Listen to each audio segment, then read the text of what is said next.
Le Point Bourse vous est présenté par Bourse Direct.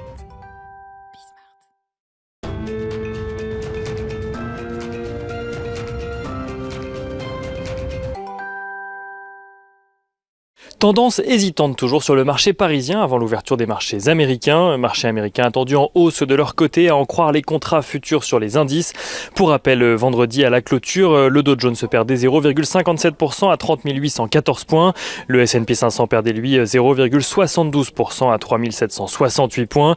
Et le Nasdaq perdait 0,87% à 12 998 points.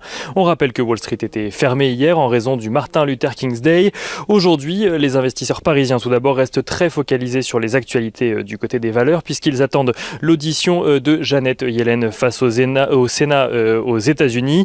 Janet Yellen qui est auditionnée par les sénateurs en vue de confirmer sa nomination au Trésor. Celle-ci devrait d'ailleurs, selon plusieurs médias américains, profiter de cette prise de parole pour défendre le plan de relance de 1 900 milliards de dollars voulu par Joe Biden. Elle compte en effet mettre en avant que dans un contexte de taux historiquement bas, il est nécessaire de faire les choses en grand dans la lutte contre la Covid-19. Janet Yellen compte notamment tenter de rassurer les détracteurs de ce plan qui ont peur qu'il ne vienne encore plus creuser le déficit fédéral en leur expliquant que les avantages sur le long terme seront supérieurs au coût du plan en lui-même.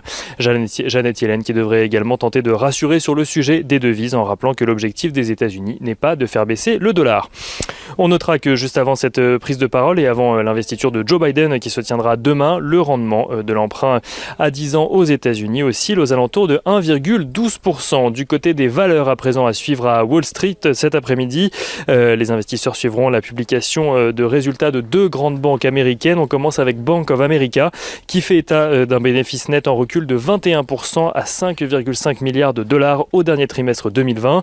Son bénéfice par action qui reste tout de même supérieur aux attentes ressort à 59 cents par action.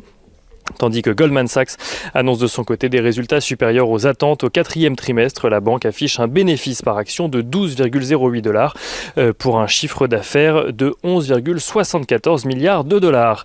Et les investisseurs qui pourront également suivre les résultats de Netflix, mais après la clôture de Wall Street cette fois-ci.